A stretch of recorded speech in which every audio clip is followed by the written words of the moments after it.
Clean Coats. Ready when you guys are. Hi, we're Clean Coats, and we're addressing a problem in the polyurethane industry with a new innovative solution. So the problem with polyurethanes currently is that they're very toxic. The problem with polyurethanes currently is that they're very toxic. And when applied as paints, the exposure is very high. And in commercial and industrial polyurethane paint applications, up to 20% of that job cost is due to having to shut down business operations where it's being applied or wearing personal protective equipment. And what makes these polyurethanes so toxic is that it's a combination of an isocyanate chemical with an alcohol. And that isocyanate is the really toxic part. Isocyanate exposure is the #1 cause of occupational asthma and is continually being regulated against more and more. So we have a solution, and that's the Clean Coats polyurethane. And so this is an exciting, innovative solution coming out of the National Energy Technology Laboratory in Pittsburgh.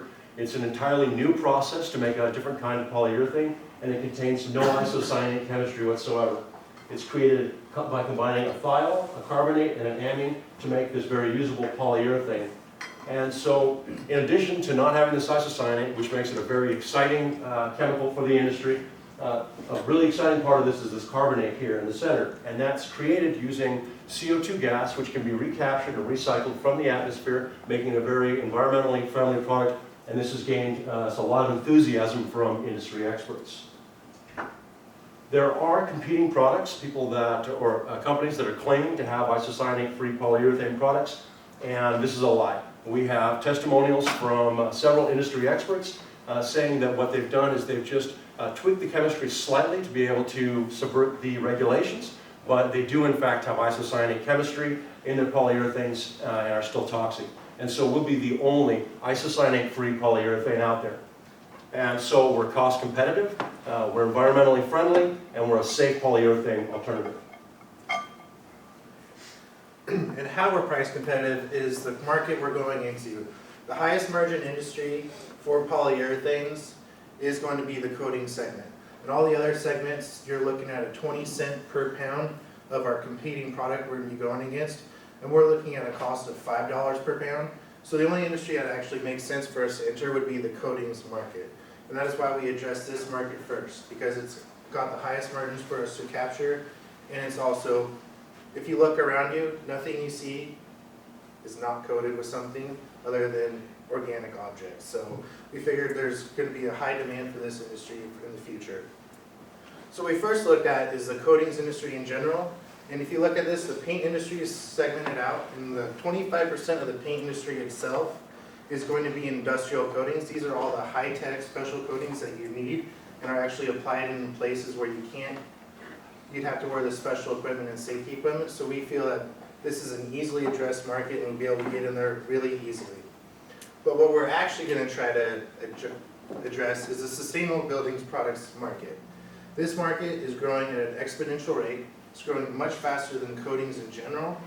And there's one major missing part of the segmentation, and that is a coatings material that is sustainable. So we figured if we can be the first sustainable product into the marketplace that is a sustainable coating, we'd be the market leader, we'd get first mover advantage, and we'd be able to march along with a flag of sustainable coatings products in the industry and be able to keep our most competitors out. So, how we as a company make money. We get a license from the NETL, and then we then take that license and that product and get an initial sample made. We then take this sample to a tolling company. Tolling companies take chemicals, build them, and make them for you for a price on top of what the cost of goods are, and then they package it and they ship it out to wherever you need them to ship it out to.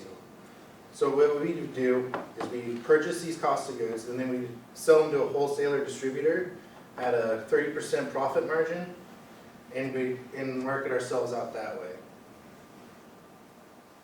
So you don't make anything, you just sell the rights to somebody else to make the thing that you have.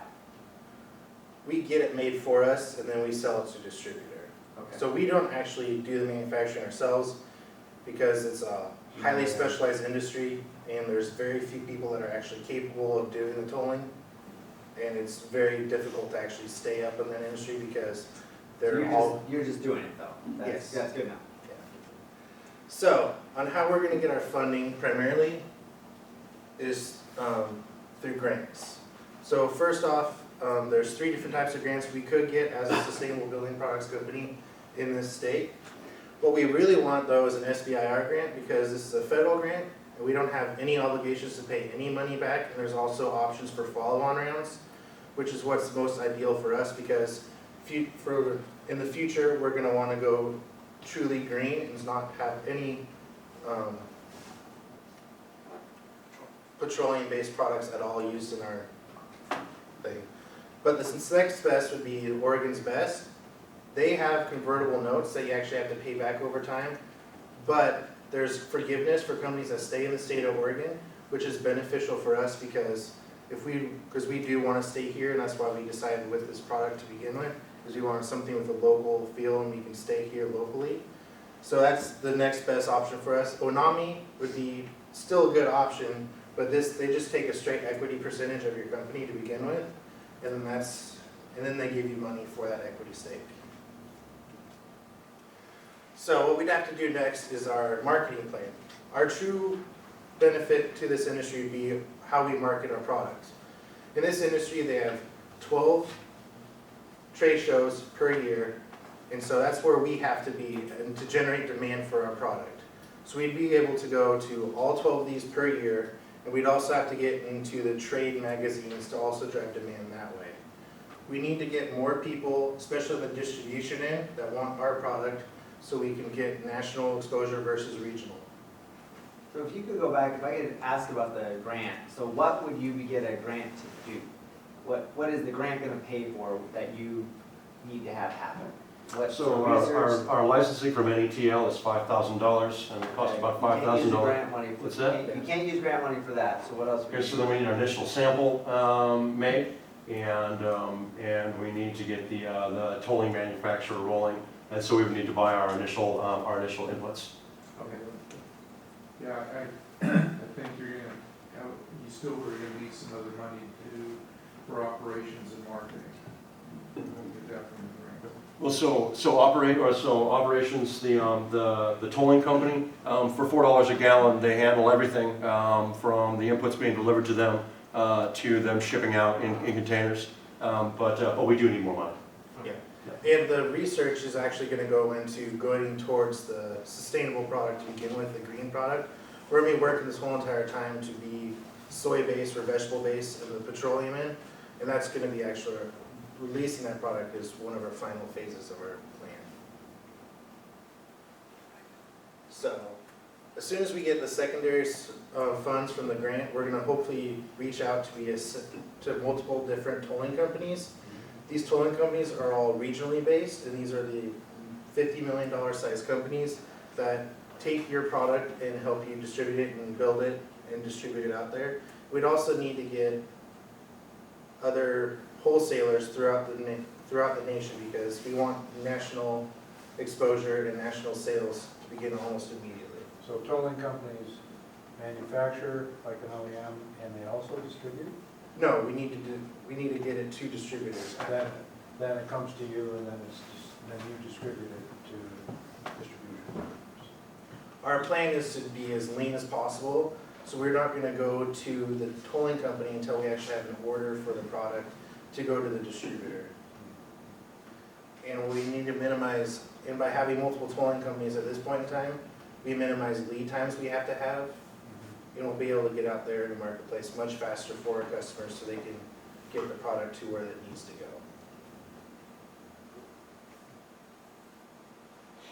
So, like I brought up earlier, our second round of grant money is to hopefully get FDA approval for the soy-based and vegetable-based product. We talked to Dr. Kai-Cheng Lee, and he actually has developed products, polyurethane similar products that have a vegetable base and soy base, 2 of them, and they are very popular in the sphere. And they've actually been able to produce these for much less than a petroleum-based product would be. So we figure that would increase our profit margins and gain even more exposure to the sustainable products market. So I'm gonna let Chris take over. Thank you. So the final step in our action plan is actually to be acquired. That's our final goal. We've set a target exit price at 8 times our EBITDA, and we're looking to be acquired by a company such as DuPont, Dow Chemicals, or PPG, because these are your major national players in the coatings industry. So as far as our timeline is concerned, our first year is basically, our timeline is 5-year timeline. It's front-loaded because that's what we know for sure is going to happen. Obviously, there's some ambiguity the farther out we get, so the more flexible we leave that, the more able we're going to be to tackle those items as they arise. Some key milestones that we need to achieve is we need to secure the license to produce this product from NETL, and we're looking at early 2015 January timeframe to get that accomplished. We're also going to have to sign a contract for the initial order that would also include an exclusivity option with Forest Paints here locally in Eugene. Once that's done, we contract the tolling facility to produce the resin that becomes the base for the actual final product. And then we're going to look at leasing some office space around March of 2015. And around that same time, we're looking at hiring a receptionist to bring in and run the office, because none of us at this time, this early in the stage, will be full-time employees yet. And what is that receptionist gonna do? Going to handle phone calls that come in, hopefully about our product, because starting in April of 2015 is when we start hitting these trade shows at a rate of once a month. So hopefully that generates some incoming calls and into the business. Yes, sir. So, I'm just trying to understand what you do. You're licensing the technology from NETL, right? Yes. You have a tolling company create the product for you. Mm-hmm. What do you guys actually do? Marketing. Marketing. So the product is a polyurethane base for a paint. So we produce the base, it goes off to a company like Forest Paints, where they add the pigments and the other things that actually make it I'm a just paint. saying, the point I was trying to make is that you guys are coming at this as you're a marketing company. Basically, yes, sir. And in the coatings industry, this is actually a very common business model. There's a bunch of small companies that go to these medium-sized tolling companies to get all their stuff produced for them and then distribute it for them as well. So it's not uncommon. What are some names of some of these companies that you're talking about? Well, there's hemp oil, deck stain, it's called Hemp Shield, and they're similar to this. The Quickcrete, there's like a concrete additive company that also does the same thing. And these are all with local tolling companies that we know of for sure. And these are right here in town, working through Forest Paints as the tolling company. So it is, yeah, it's a business model. Yes, sir. So DuPont would be buying your brand, Basically, correct? yes. not the technology itself, but the brand. Well, The brand and the license to yeah. produce it. So you'd have an exclusive license. Yes. But What's that? anybody can go get a license from NETL to create this? I'm sorry? Anybody can go get a license from NETL to? Well, hopefully we would get the exclusive. That's the model, is that for the upfront, we would get an exclusive license. We have been in talks with them already, and they give preference to small businesses, so they don't like going to big companies to license other technologies. All right, so some key milestones for year 2 would be receiving our grant funds, establishing markets, or establishing our presence in the market in Washington and Idaho. So we can, Why Washington and Idaho? because they're border states, Yeah, I and know that. because the regional tolling companies they're set up regionally, so the distribution works. So it's easier to. It's easier to get distribution. Are they the best places to go? No, the best places to go would be California, Texas, and the East Coast around New York. Okay. And But that's where we're hitting. That's our ideas for year 3, because in year 3 we're looking at establishing relationships with other tolling companies, because the way the costing works and getting funds to set up these contracts and set up these relationships. Also in year 3, the 3 of us would become full-time employees of the company, really, and focused mostly on hitting up the trade shows and getting brand awareness out there so that we can establish it in more markets across the U.S. Year 4, we're looking at building value of the company. We've got this set up to where our goal would be to establish 12 major long-term contracts with companies such as Forest Paints to go ahead and get our product to them so they can continue to make their brands of paints made with the Clear Coats technology. The 12 looks like quite a bit, however, that's really just 4 contracts in the year between the 3 of us. So, And what's your average contract size? we're looking, what, I don't know. yeah. Okay? We don't have- I don't know is an acceptable answer. Yes. So year 5 is our targeted exit year. So it's mostly focused around finding an acquisition partner to purchase the company and negotiating our exit strategy with the goal of exiting. by the So end of year in 5. 2018, how many people are you employing? What's your head count? The 3 of us plus a receptionist. That's it? That's it. Okay?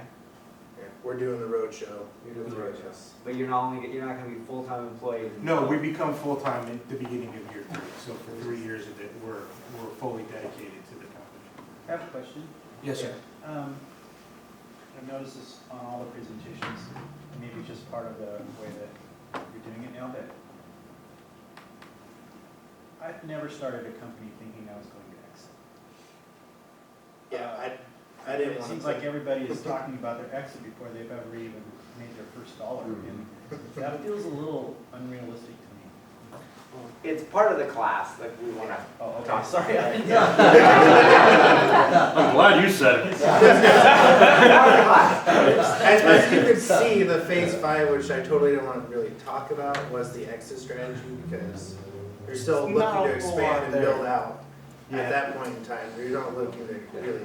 Because we want to simulate that there is some need to look at, if you're gonna ask for investor money, you gotta figure out how you're gonna get, the investor might get it out.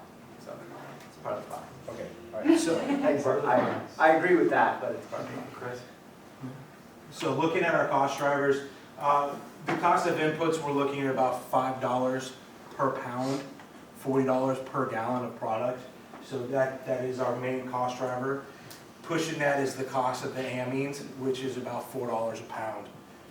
We also have our tolling fees, which is what we pay the tolling companies on top of the cost of inputs to produce and ship our products. We're looking at anywhere from $4 to $5 a gallon on that. We have our marketing expenses. We're looking at 6 trade shows in the second half of the first year and 12 a year after that.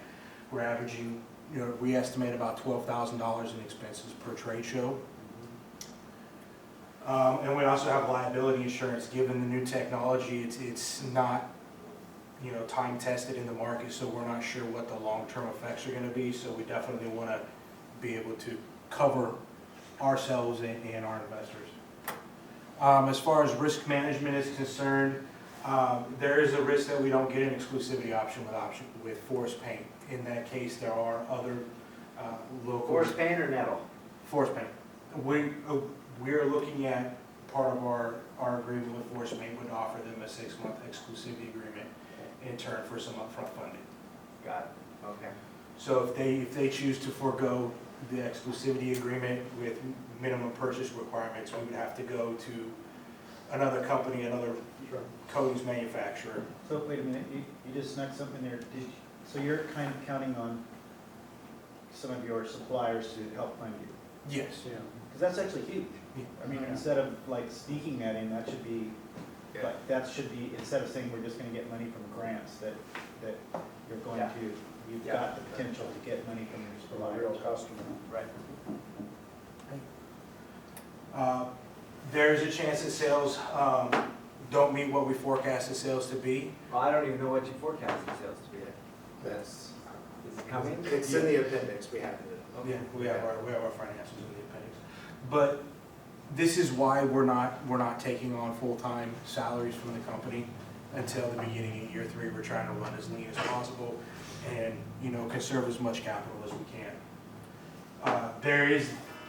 NETL has just a pending patent on this product on the technology already. If they're not issued a patent, it's going to be very important to be a first mover on this and establish a foothold and try to defend our turf.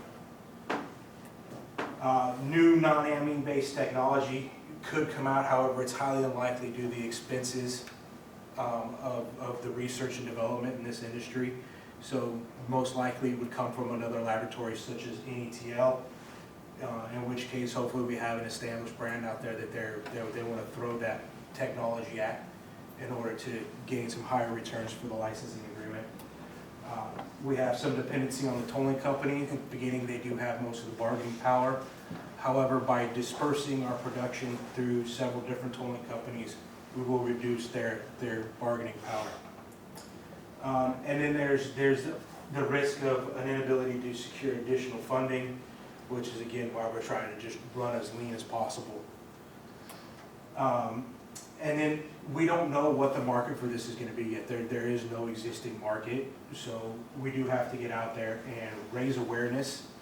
So, you know, we will, that's the main point of attending every single trade show that we can.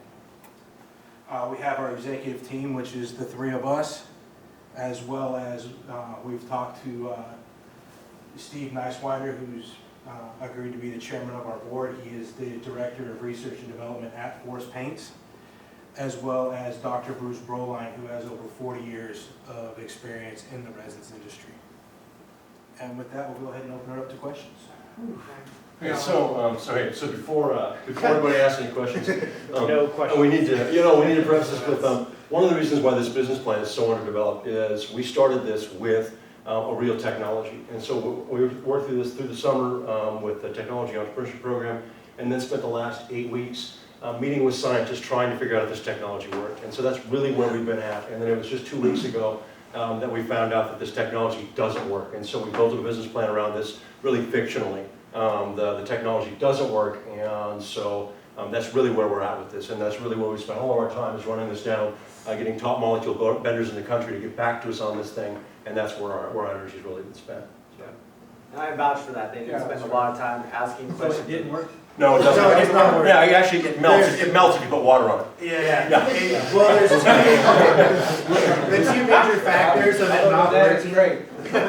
No, it stinks like sulfur too. Yeah. But the two major factors is that there's the thermal glassing properties.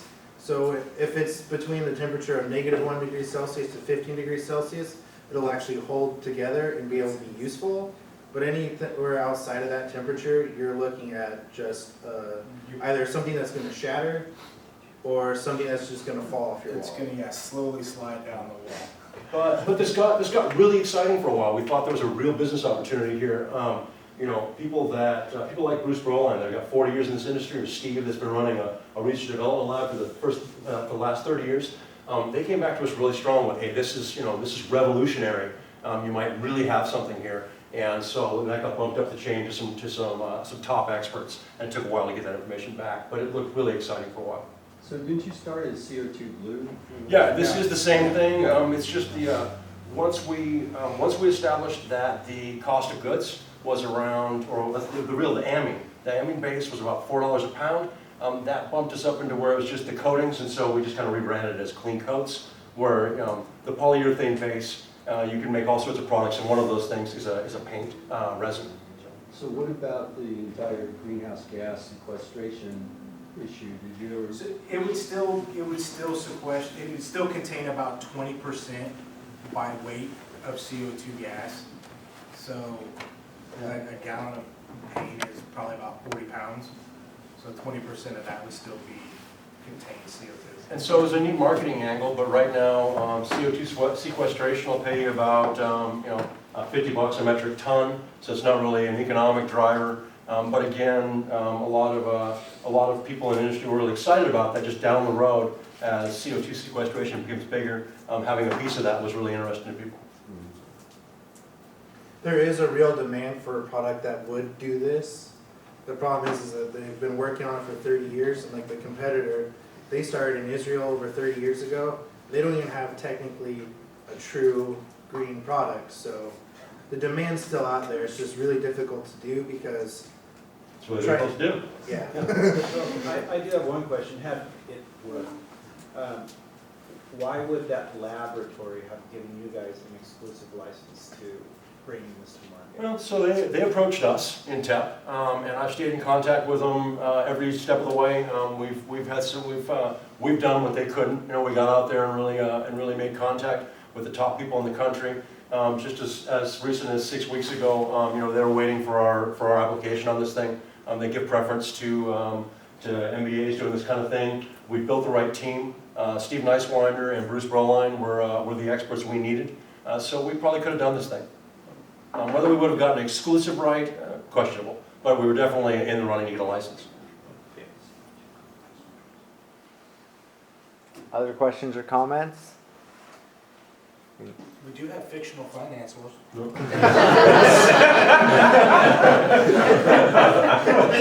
Let's get out of here.